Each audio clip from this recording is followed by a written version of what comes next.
ibanga ryo kuzamuka ni uguca bugufi, kwicisha bugufi. Hari abantu bicisha bugufi ubona batari abo guca bugufi, ariko umunsi wicishije bugufi Imana izakuzamura. Amen. Tangira wige ubwira Imana ngo Mana mereza umutima uciye bugufi. Isaha n'isaha ukuri kuzatsinda. Ukuri kwa Yosefu kwaratsinzwe, yari yarabeshyewe yarakiranutse.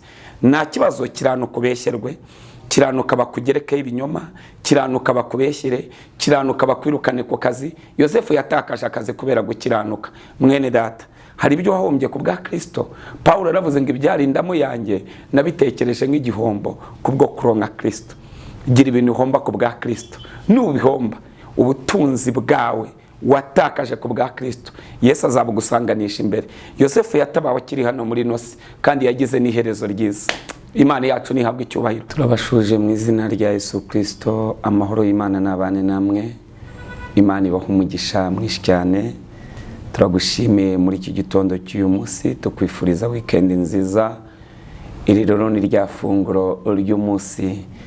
Nje kuvuga ibintu bitatu bikora ku mutima w'Imana. Iyi mutima w'Imana wakozweho. Haleluya.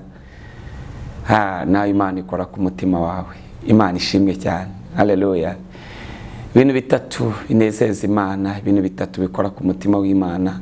Iyo unejeje umutima w'Imana, Imana yanezerewe, nawe inezeza umutima wawe. Imana iguha umugisha mwinshi cyane. Reka dushime Imana ko yatwemereye uyu munsi wa none kugira ngo tuze imbere yayo. Mana turagushimiye, turaguhimbaje, tugushimiye kubw'imirimo yawe n'ibitangaza byawe, tugushimiye kubwo kwera kwawe ndetse no gukomera kwawe, tugushimiye kubw'imirimo yawe itangaje. Abantu bagiye kumvira ijambo muri iki gitondo cy'uyu munsi, reka rihindure ubuzima bwabo, bave aho bari bagera ahandi hantu. Urakoze kubikore kuyubahisha, ni mu izina rya Yesu. Amen. Turagushimiye ufatiye umwanya ugafungura iyi video. Imana iguha umugisha kandi izakomeza kukugirira neza. Reka dusome ijambo ry'Imana dusanga mu gitabo cy'umuhanuzi Yesaya, igice cyaho cya 40 umurongo wa 29. Aravuze ngo niyo iha intege abarambiwe kandi utibashije imwongeramo imbaraga. Abasore b'imigenda bazacogora baruhe, n'abasore bazagwa rwose itatu rimwe. Ariko abantu bategereza Uwiteka bazasubizwamo intege nshya. Haleluya. Bazatumbagira mu kirere, bazagurukisha amababa nk'ibisiga, baziruka be gucogorwa, baziruka be kunanirwa, bazagenda be gucogora. Nimwakire neza ijambo ry'Imana. Imana ibaha umugisha. Nje kukubwira ibintu bitatu bikora ku mutima w'Imana bituma abantu Imana ibongereramo imbaraga, kuko iravuze ngo niyihe intege abarambiwe. Nusoma umurongo wa mbere w'icyo gice cya Yesaya, aravuga ngo nimuhumurize abantu banjye, ngo nimubabwire ibyururutse imitima. Haleluya. Umurongo wa 29 ngo niyihe intege abarambiwe, ngo kandi utibashije ngimwongereramo imbaraga. Amen. Dore ibintu bitatu bikora ku mutima w'Imana bigatuma Imana ikora ibyo bintu. Icyambere ni umutima uciye bugufi. Haleluya. Mwene data, igitabo cy'imigani Bibiliya irabivuga, igice cyaho ni igice cya 22 umurongo wa 4. Haravuga ngo umuntu wicisha bugufi akubaha Uwiteka, ingororano ye n'ubukire n'icyubahiro n'ubugingo buhoraho. Mwene data shuti y'Imana, iyo umuntu aciye bugufi ni ibanga rya mbere ryo kuzamuka. Ibanga ryo kuzamuka ni uguca bugufi, kwicisha bugufi. Hari abantu bicisha bugufi ubona batari abo guca bugufi, ariko umunsi wicishije bugufi Imana izakuzamura. Amen. Tangira wige ubwira Imana ngo Mana mereza umutima uciye bugufi. Ari umugabo waciye bugufi muri Bibiliya, Imana iramuzamura na bugingo n'ubira cyamwirata. Umugabo witwa Dawidi. Sare bari abantu bajya basenga Imana ikavuga ngo mwana wanjye mbonye ufite umutima nk'uwa Dawidi. Abo bantu babibwirwa, Imana yigeze ireba mu isi iravuga ngo mbonye umuntu ufite umutima umeze nk'uko shaka. Ni umugabo witwa Dawidi. Dawidi yari umwami, ariko Dawidi niyo yacumuraga ku Uwiteka, ntabwo yarebaga icyubahiro afite. Uribuka ubwo Natani yamuhanuriraga, aramuhanurira aramubwira ngo yabanje kumucira umugani, amucira umugani w'umuntu w'umutunzi w'umukire wari ufite amashyo y'intama, ngo nuko ngabonye abashyitsi, ngo arangije ngo atera wa mukene, ngo amunyaga kakagazi kamwe k'intama. Aya magambo yamubwiye niwe yavugaga, kuko yari yarakoze icyaha cy'ubusambanyi, arangije yicisha Uriya, amwicisha inkota. Natani arabimuhanurira, arabimubwira, ariko abanza kubicisha mu marenga, mu migani. Arangije Dawidi ntiyarebye icyubahiro yari yambaye, amaze kumubwira ngo uwo muntu wakoze ibyo ni wowe. Bibiliya iravuga ngo yambaye amagunira, yigaragura hasi, ararira, araboroga, aravuga ngo nacumuye ku Uwiteka, ararira, araboroga. Imana iri mu ijuru iravuga ngo mbonye umuntu ufite umutima umeze nk'uko ashaka. Dawidi we w'umwami, ntabwo witaye ku cyo uri cyo, ntabwo ubonye kuri burokorwe n'amafarashi naguhaye, ntabwo ubonye kuri burokorwe n'ubutunzi naguhaye, ntabwo ubonye kuri burokorwe n'abagaragu naguhaye, ntabwo ubonye kuri burokorwe n'icyubahiro naguhaye, ahubwo ubonye ko icyubahiro cyanjye kiri hejuru y'ibyo naguhaye. Amen. Ubutunzi ufite ntabwo bwadomena icyubahiro cy'Imana. Icyubahiro cy'Imana kiri hejuru y'ibintu byose. Mwene data, mu byo ukora byose numenya ko aho uri, aho ukorera, aho ugenda, nuhishurirwa ko ari ukuboko, hari n'ijisho ry'Imana riri hejuru yawe, Imana izakuzamura. Kuko ibyo ukora uzajya ukora utinya ririya jisho, ibyo ukora uzajya ukora utinya ririya jisho ry'Imana, Imana izakuzamura. Yosefu mu kintu cyatumye Imana imuzamura, yazamuwe no guca bugufi agatinya ijisho ry'Imana. Iriya nzu yo kwa Potifari nta mugaragu wari uhari. Iriya nzu yo kwa Potifari nta musirikare wari uyirimo, kandi hari ibwami, hari kwa generali. Ariko nkurahira ukuri, yabwiye nyirabuja ngo mabuja, muri iyi nzu nta mugaragu uhari, muri iyi nzu nta mukozi uhari, ariko databuja yanyeguriye iby'uru rugo byose, ariko mu byo yambaye wowe ntabwo urimo.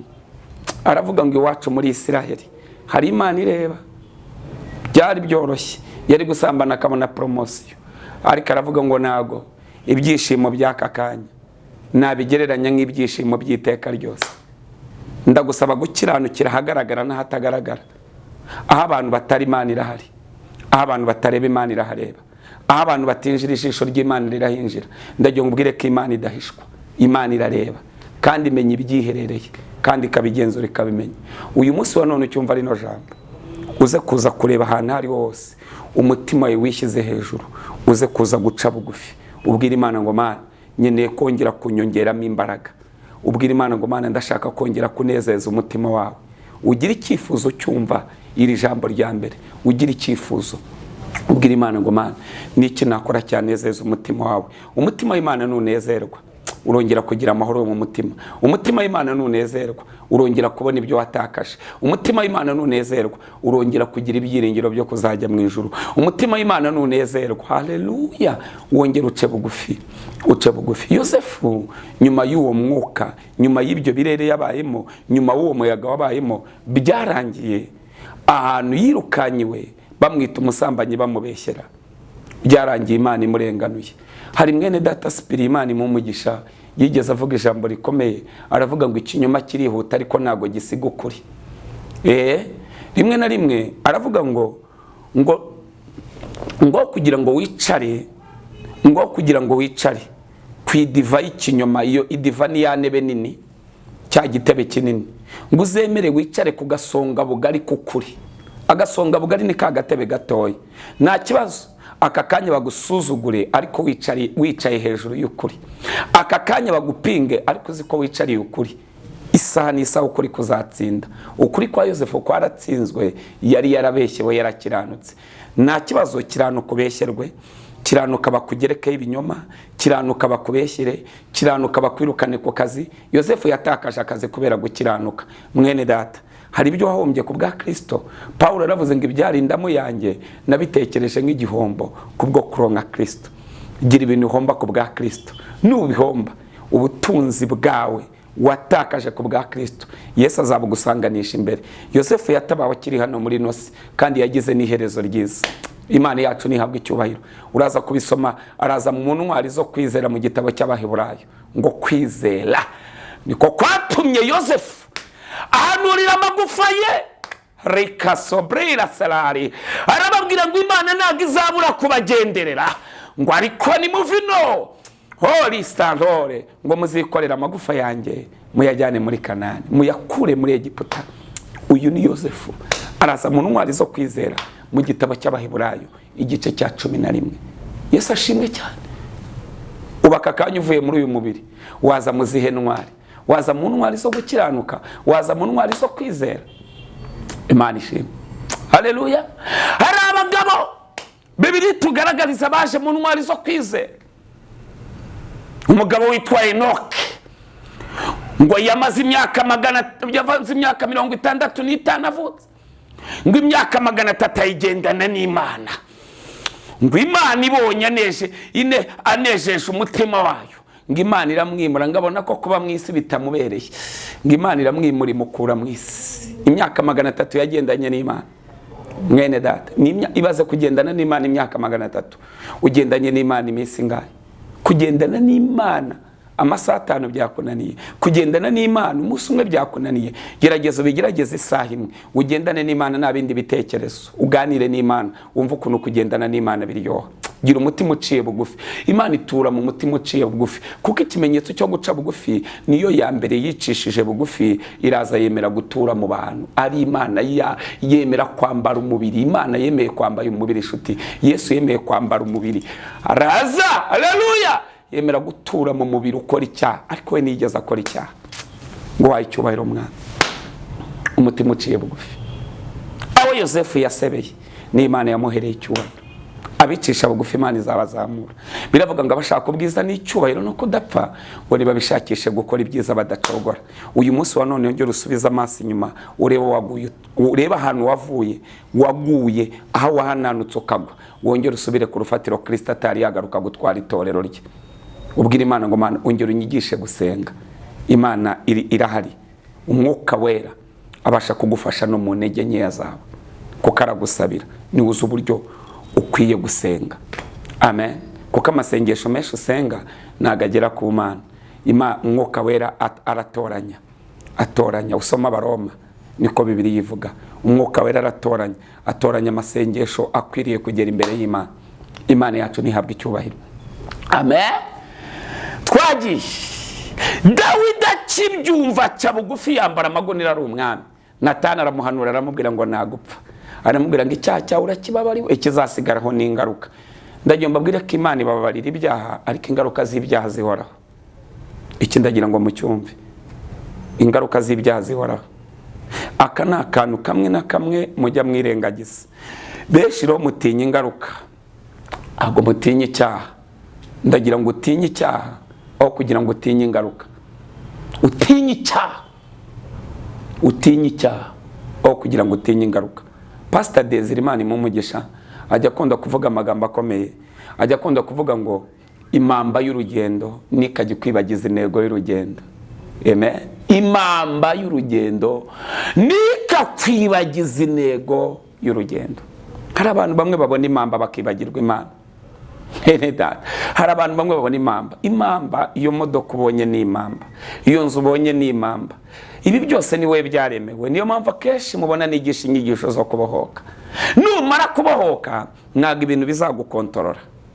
Umwuka wera niwe uzagukontorora. Bibiri iravuga ngo abayoborwa n'umwuka nibo bana b'Imana. Nano ndasoma Bibiliya ngo uyoborwe n'inzu, uyoborwe n'umugore washatse, uyoborwe n'umwana, kuko ari abantu bafashe ibi bintu babigira ibigirwamana. Imana irangisheza ku mwanya wa nyuma. Niyo mpamvu biza bikabakontorora bikabacishaho bishaka. Ariko imamba y'urugendo, ibyo waboneye muri uru rugendo nibikwibagiza intego y'urugendo. Intego y'urugendo no kujya mu ijuru. Yesu niwe nzira n'ukuri n'ubugingo. Niyagira ikintu na kimwe kikwibagiza umwami Yesu, kuko niwe nzira. Amen. Imamba y'urugendo nikajya kwibagiza intego y'urugendo.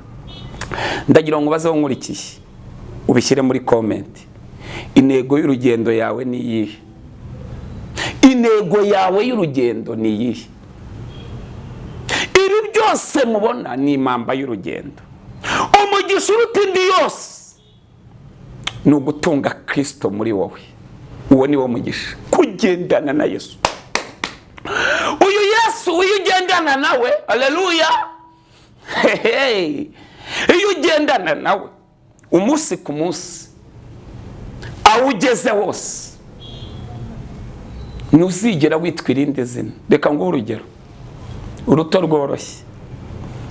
Aka kanya igihugu icyo ari cyo cyose wajyamo uri impunzi, iyo uhageze n'ubwo wahagera wari ufite izina rikomeye mu gihugu cyawe, ukagenda uhunze, witwaga minisita, witwaga nde, izina iryo ryo ryose wakwitwa, iyo uhageze uhunze witwa impunzi.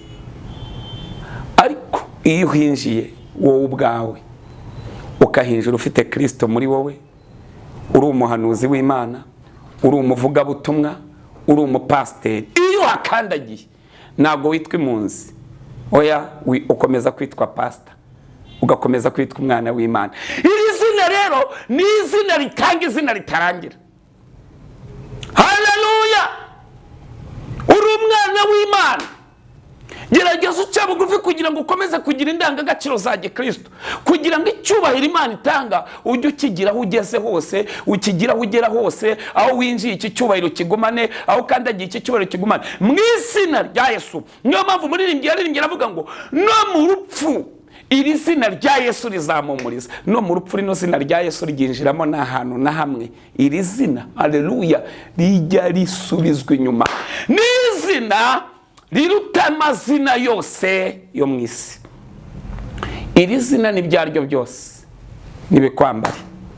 Icya kabiri kinezeza umutima w'Imana, haleluya, ho bleta sobre instance, ni umuntu ufite umutima wizera. Abrahamu yizeye Imana, o bene sala la manda la pikistilo, ngo Imana imuhwanyiriza no gukiranuka. Ngo umutima utizeye ntabwo ujya unezeza Imana. Iyo ufite umutima uciye bugufi, ukagira umutima wizera Imana, ukagira umutima wizera Imana, iranezerwa. Imana ishimwe, amen.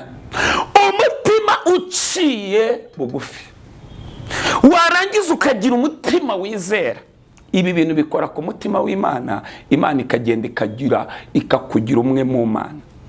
Icya gatatu nihuta, kugira umutima w'urukundo. Haleluya, haleluya. Imana yubatswe n'urukundo. Urwandiko rwa mbere Pawulo yandikiye Abakorinto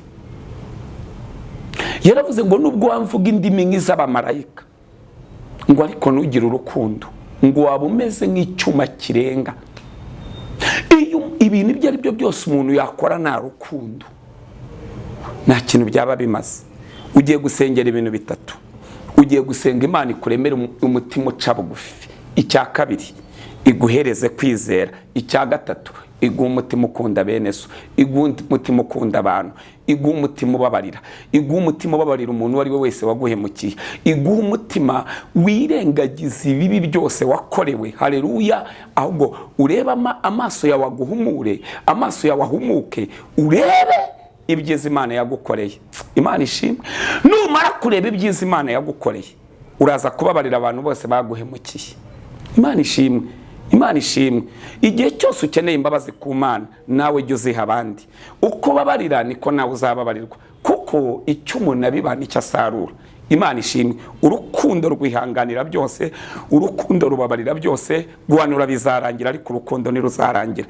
Imana iguha umutima w'urukundo, Imana iguha umutima uca bugufi, Imana iguha umutima wizeye. Niyihe intege abarambiwe, utibashije kamwongeramo imbaraga. Abasore imigenda bazagenda baruwe kandi bazacogora, ariko abategereza Uwiteka bazasubizwamo intege nshya mu bugingo. Akira imbaraga nshya mu izina rya Yesu. Data, mu izina rya Yesu, ndasengera abantu bose bacogoye, ndasengera abantu bose bari bafite umutima uzamuka wishyira hejuru.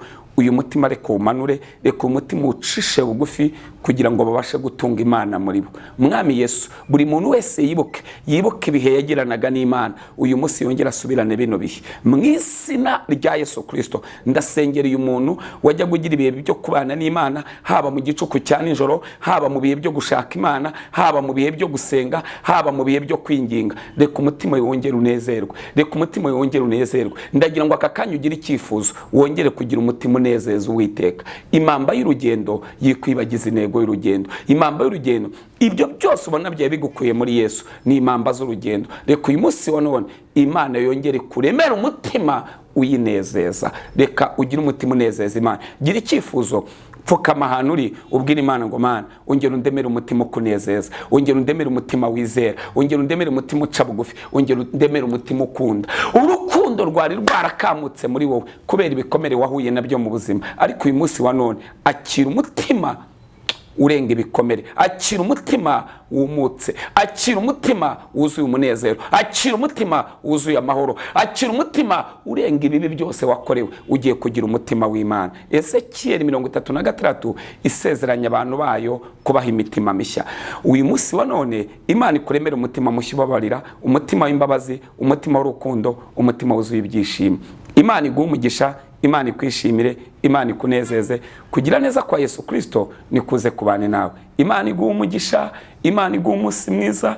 Iri jambo uze kuritekerezaho isaha ku isaha. Gira amahoro y'Umwami Yesu Kristo. Amen. Imana iguha umugisha.